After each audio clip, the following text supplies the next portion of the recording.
China mengalami penurunan populasi untuk pertama kalinya sejak tahun 1961 dan juga China tercatat sebagai perubahan bersejarah yang diperkirakan akan menandai dimulainya periode panjang penurunan jumlah warga di negeri tirai bambu. Biro Statistik Nasional China mencatat populasi China daratan turun 850.000 orang sepanjang 2022 menjadi 1,41 miliar. China melaporkan 10,41 juta kematian dan 9,56 juta kelahiran di tahun lalu. Angka kelahiran ini tercatat sebagai angka kelahiran terendah dalam sejarah China. Penurunan demografi merupakan Ya, jumpa lagi di channel YouTube Anom Gusti, channel yang membahas masalah-masalah sosial, ekonomi, hukum, dan budaya. Jadi pada kesempatan ini saya mendapatkan suatu materi yang cukup menarik yang bersumber dari koran Kompas. Saya akan share screen supaya teman-teman yang menyaksikan bisa sama-sama melihat fenomena yang saya sampaikan dengan jelas. Oke, iya, ini salah satu artikel yang saya kutip dari koran Kompas, mulai dari tanggal 12, 13, 14, 15 Februari. Jadi berturut-turut ini memberitakan tentang kondisi depopulasi yang dialami oleh negara Tiongkok atau negara Cina, ya. Nah, di sini ada suatu artikel yang cukup menarik. Kita akan bahas sedikit artikel ini sebagai bagian dari pembahasan kita pada video kali ini. Di kota Luliang, salah satu provinsi Shanxi di Cina, ini ada kejadian menarik. Ya, ada sebuah pasangan suami istri yang menikah. Di sana, ketika pasangan ini menikah, mereka mendapatkan insentif. Ya, khusus di kota Luliang ini. Jadi ada pasangan menikah, dia mendapatkan insentif untuk pasangan itu sebesar 1.500 yuan. Atau jika dikonversi ini sekitar 3,3 juta. Ya, jadi pasangan yang menikah di Tiongkok ini mendapatkan suatu insentif ya, berupa uang senilai 1.500 yuan atau sekitar 3,3 juta. Nah, insentif ini tidak hanya berlaku ketika menikah. Saat pasangan ini melahirkan anak yang pertama, ya, kota ini juga memberikan lagi insentif sebesar 2.000 yuan atau sekitar 4,4 juta. Itu anak pertama. Anak kedua meningkat lagi menjadi 5.000 yuan atau sekitar 11,2 juta rupiah. Dan kemudian naik lagi jika pasangan ini bisa melahirkan anak yang ketiga, maka insentif ini semakin naik. Ketika kelahiran anak ketiga, suatu pasangan di kota Luliang ini akan mendapatkan insentif sebesar 8.000 yuan. Atau jika dikonversi mendapatkan sekitar 17,9 juta. Ya, bagaimana hal ini bisa terjadi? Ini akibat depopulasi yang dialami oleh negara Tiongkok. Nanti kita akan bahas lebih lanjut dalam materi video kali ini. Jadi berlatar belakang dari artikel ini cukup menarik memang kalau kita melihat suatu fenomena di Tiongkok ini. Ya, di artikel yang kedua ini membahas lagi lebih detail mengapa orang Cina ya itu takut untuk jatuh cinta. Ketika orang Cina takut untuk jatuh cinta, maka implikasinya angka pernikahan di negara Cina itu menurun, ya, itu menurun.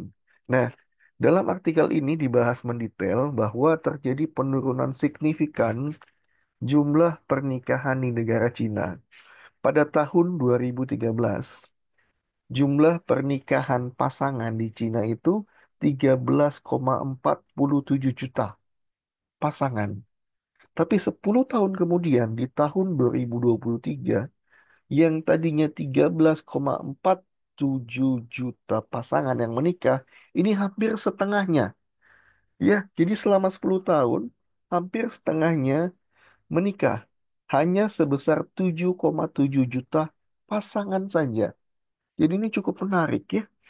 Dan data terbaru di tahun 2024, ini semakin menurun lagi yang menikah. Hanya sejumlah 6,1 juta pasangan saja yang menikah. Ini salah satu fenomena menarik ya, di mana Cina yang tadinya yang kita tahu mendominasi jumlah penduduk paling tinggi, paling besar di dunia. Ini sekarang ini sudah tergeser oleh negara India.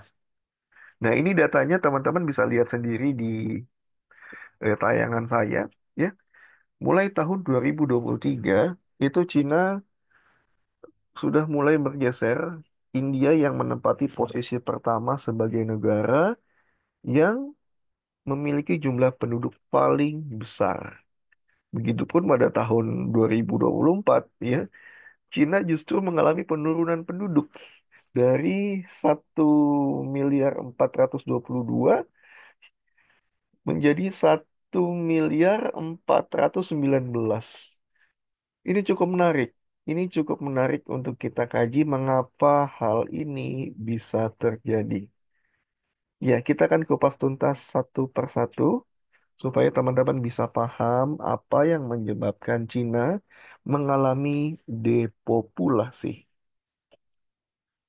Nah, sebelum kita kupas tuntas mengapa Cina mengalami depopulasi, kita perlu tahu dulu apa sih yang dimaksud dengan depopulasi. Jadi secara definisi, depopulasi itu merupakan penurunan jumlah penduduk dalam suatu negara akibat 3 faktor, yaitu faktor kelahiran rendah, jumlah kematian yang tinggi, dan faktor emigrasi. Kita akan kupas tuntas satu persatu. Jadi, naik turunnya jumlah penduduk itu dipengaruhi oleh 3 faktor. Faktor fertilitas, faktor mortalitas, dan yang ketiga faktor migrasi. Nah, ketika terjadi, ketika ketiga faktor ini mengalami penurunan, maka otomatis terjadi depopulasi. Angka fertilitas atau angka kelahiran, jika angka kelahiran ini mengalami penurunan, ya, angka mortalitas ini mengalami kenaikan, dan jumlah penduduk yang melakukan migrasi keluar ini lebih banyak dibanding migrasi yang masuk, maka otomatis negara tersebut akan mengalami guncangan atau mengalami depopulasi. Nah, dari 3 faktor ini yang dominan dialami oleh negara Cina, ini adalah faktor yang pertama, faktor fertilitas atau kelahiran yang rendah. Ini faktor yang menentukan. Nah, kita akan kupas tuntas satu persatu faktor atau penyebab depopulasi yang terjadi di negara Cina. Faktor yang pertama itu akibat adanya kebijakan satu anak saja. Kebijakan ini itu mulai berlangsung dari tahun 1979 hingga tahun 2015. Jadi kebijakan satu anak ini mirip dengan kebijakan KB atau keluarga berencana yang yang ada di Indonesia. Ya, kalau KB di Indonesia itu kebijakannya cukup 2 anak saja. Tapi kalau di Cina, karena jumlah penduduknya sudah mencapai 1 miliar lebih, maka maka maka pemerintah pada saat itu membuat suatu kebijakan bahwa dalam satu keluarga cukup 1 anak saja. Dan ternyata kebijakan ini nantinya akan berdampak ya, akan berdampak sangat-sangat signifikan pada tahun tahun 2023 dan 2024 ini. Jadi akibat kebijakan satu anak, perlahan-lahan populasi Cina terkendali hingga kemudian justru bukannya terkendali malah makin anjlok. Ya, malah makin anjlok. Ini kemungkinan salah satu penyebab yang paling utama kebijakan satu anak ini yang menyebabkan depopulasi di Cina. Yang kedua, yang menyebabkan penurunan jumlah penduduk adalah biaya hidup dan pendidikan yang tinggi. Jadi pasangan atau yang belum punya pasangan atau yang memang belum ada niatan melakukan pernikahan ini akan berpikir lebih panjang, berpikir satu dua kali sebelum memutuskan untuk menikah. Kenapa? Karena ternyata ketika kita lihat datanya, biaya hidup dan biaya pendidikan di negara Cina atau di negara Tiongkok ini cenderung sangat tinggi atau sangat mahal. Ya, menurut data untuk 1 bulan kehidupan di Cina, ini rata-rata itu mencapai 12 juta hingga 15 juta dalam 1 bulan. Ini cukup cukup tinggi kalau kita kita bandingkan dengan negara kita. Itu sebabnya seseorang itu enggan untuk mencari pasangan, enggan untuk menikah karena mereka berpikir ketika nanti dia menikah, apakah dia sanggup, apakah dia mampu untuk menanggung biaya hidup dari istri dan anaknya. Ini cukup cukup menarik juga ya. Nah, faktor yang ketiga penyebab depopulasi di Tiongkok adalah perubahan sosial dan gaya hidup. Ya, ini terkait dengan faktor tadi, biaya hidup dan pendidikan yang tinggi. Jadi makin ke sini faktor untuk hidup melajang, faktor untuk hidup secara mandiri tanpa pasangan ini sudah terpatri dalam pikiran anak-anak muda di Cina. Jadi untuk apa menikah, untuk apa saya jatuh cinta, cukup dengan melajang saya sudah bahagia. Tanpa perlu adanya pasangan hidup, saya sudah bahagia.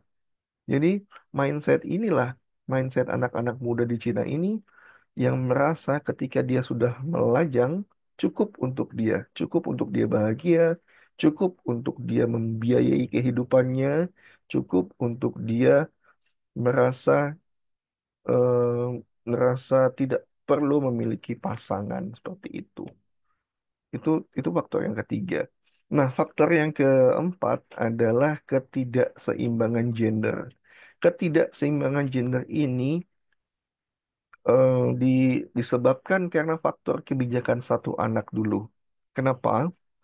Karena kebijakan satu anak pada saat itu yang berlangsung dari tahun 79 sampai 2015 ini rata-rata pasangan itu menginginkan untuk melahirkan anak laki-laki dibandingkan dengan anak perempuan.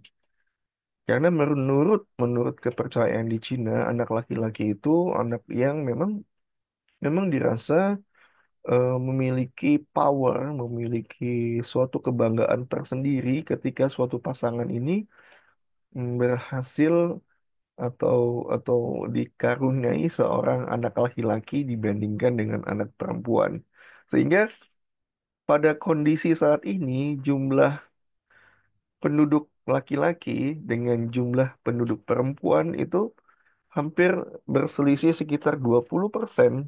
Jadi didominasi oleh kaum pria dibanding dengan kaum wanita gitu. Jadi ketidakseimbangan gender di mana jenis kelamin yang yang melahirkan, yang menciptakan suatu populasi yaitu gender wanita ini jumlahnya lebih sedikit dari jumlah gender laki-laki. Nah, faktor terakhir yang menyebabkan depopulasi di Tiongkok itu adalah faktor ekonomi. Ini juga sebetulnya kaitannya erat dengan biaya hidup dan pendidikan yang tinggi. Karena pada saat ini tidak hanya di Cina ya, negara kita, negara Asia lain juga mengalami perlambatan pertumbuhan ekonomi ya. Jadi terjadi stagnan pertumbuhan ekonomi sehingga dengan lambatnya pertumbuhan ekonomi ini, maka pendapatan atau sumber penghasilan bagi masyarakat Cina juga itu juga tidak tidak dalam kondisi yang baik-baik saja. Karena pertumbuhan ini melambat, sumber pendapatan mereka mungkin hanya bisa didapatkan dari satu sumber saja, tidak ada sumber lain untuk bisa meningkatkan income atau pendapatan hidup mereka. Jadi, lima penyebab inilah, ya, faktor-faktor inilah yang kita kaji, yang bisa, memang telah menyebabkan depopulasi yang ada di negara Tiongkok.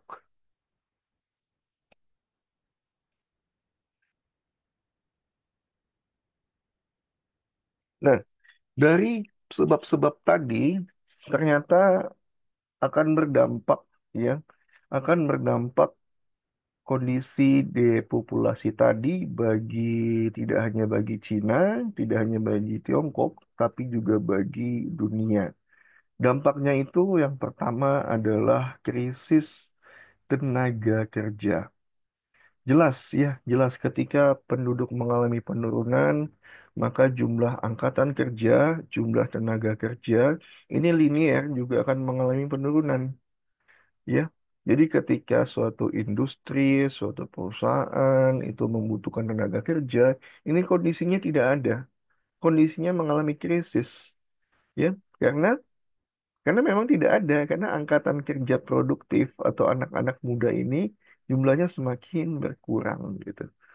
Ini cukup cukup parah yang dialami oleh Cina. Yang kedua, karena kurangnya jumlah pasangan yang produktif, ini jelas akan meningkatkan lonjakan populasi usia tua atau usia lansia. Jadi kalau teman-teman paham ada namanya piramida penduduk ini akan cenderung cembung di bawah. Jadi menumpuk usia lansia ini cenderung menumpuk di bawah dalam suatu piramida penduduk di Cina ya. Jadi lonjakan ini yang membuat kalau teman-teman berkunjung ke Cina itu banyak sekali kakek-kakek atau nenek-nenek atau encim-encim di sana dibanding dengan anak-anak muda di Cina. Itu fakta ya teman-teman ya. Jadi ini merupakan salah satu faktor depopulasi di Tiongkok. Nah, yang selanjutnya adalah dampak pada ekonomi global. Dampak pada ekonomi global ini hampir kaitannya tadi, Cina ini memiliki jumlah penduduk yang banyak pada saat itu, di mana ketika negara-negara lain membutuhkan tenaga kerja yang membutuhkan biaya yang murah, ya, yang bisa dibayar dengan biaya murah, itu mengambilnya di Cina. Nah, ketika tadi mengalami krisis tenaga kerja, maka secara secara ekonomi global, negara-negara yang membutuhkan tenaga kerja itu tidak lagi bergantung pada Cina. Karena apa? Karena memang tenaga kerja atau angkatan kerja di Cina ini sudah mengalami penurunan, sudah hampir tidak ada, bukan hampir tidak ada, sudah semakin sedikit dibanding tahun-tahun sebelumnya. Jadi ekonomi global ini mengalami krisis tenaga kerja juga karena tenaga kerja yang dibutuhkan yang bisa mensuplai tenaga kerja yang murah dari Cina ini sudah mulai berkurang. Nah, yang terakhir juga dampak dalam geopolitik di Cina, artinya sama juga ini karena angkatan kerja di usia produktif ini tidak ada, maka kemungkinan besar angkatan bersenjata atau militer di Cina ini juga mengalami krisis. Krisis di dalam sektor pertahanan keamanan untuk menjadi seorang polisi atau tentara di Cina. Jadi semuanya itu karena kurangnya populasi, maka sektor-sektor yang membutuhkan tenaga produktif ini semakin berkurang. Tuh. Nah, bagaimana upaya pemerintah negara Tiongkok untuk mengatasi depopulasi ini? Ini ada tiga. Yang pertama, menaikkan batasan jumlah anak. Jadi sejak tahun 2021, jadi pemerintah di negara Tiongkok ini membuat kebijakan bahwa batasan jumlah anak dalam satu keluarga itu harus tiga, harus tiga, minimal tiga, bukan harus tiga, minimal tiga. Itu tadi, ini kaitannya dengan insentif di awal tadi. Jadi setiap pernikahan dapat insentif. Anak pertama, anak kedua, dan anak ketiga ini dapat insentif dari negara. Jadi dengan stimulus atau iming-iming insentif ini diharapkan membuat pasangan-pasangan muda ini mau menikah, mau memiliki anak, anak ke satu, anak kedua, dan anak ketiga. Sehingga jumlah populasi di Cina ini kembali kepada track yang benar. Tidak lagi mengalami penurunan, tapi mengalami pertumbuhan. Yang kedua, subsidi dan insentif untuk keluarga. Ya ini juga kaitannya tadi dengan poin yang pertama ya. Dengan menaikkan batas jumlah anak, setiap keluarga itu akan mendapatkan insentif. Dan solusi terakhir, bagaimana negara Tiongkok ini keluar dari krisis populasi ini adalah meningkatkan imigrasi. Jadi dari warga atau masyarakat dari negara luar itu diminta untuk masuk ke negara Cina, misalkan untuk kebutuhan berdagang, untuk pendidikan dan lain sebagainya. Jadi diharapkan penduduk dari luar ini ya masuk, kemudian bisa melakukan pernikahan dengan negara penduduk lokal sehingga menciptakan suatu keluarga populasi yang baru untuk bisa meningkatkan populasi di Cina seperti itu. Oke, jadi ini kesimpulannya, apakah kebijakan tadi itu bisa kembali menumbuhkan tren bahwa Cina kembali mendominasi menjadi negara yang paling banyak penduduknya di dunia? Atau apakah Cina ini atau Tiongkok harus menghadapi masa depan yang populasinya terus menurun. Jadi kita masih belum bisa memprediksi apakah naik, apakah turun. Jadi kebijakan ini itu bisa dilihat dalam jangka waktu 10 tahun ke depan. Ya, seperti itu. Baik, itu pembahasan cukup lengkap, cukup komprehensif tadi mengenai depopulasi yang dialami oleh negara Cina. Saat ini negara kita masih mengalami pertumbuhan penduduk yang positif, tiap tahun selalu mengalami kenaikan. Dan dicanangkan karena Indonesia akan mendapatkan bonus demografi nanti pada saat Indonesia emas di tahun 2020, 2045. Yang mudah-mudahan memang benar tercipta generasi emas, Indonesia emas, karena akibat bonus demografi dari eh, dari angkatan-angkatan muda ini di masa sekarang. Jadi sekitar 20 tahun lagi kita akan menikmati Indonesia emas. Oke, mungkin itu dari saya pada kesempatan kali ini. Sampai jumpa pada video-video selanjutnya. Salam sukses, salam sehat untuk kita semua.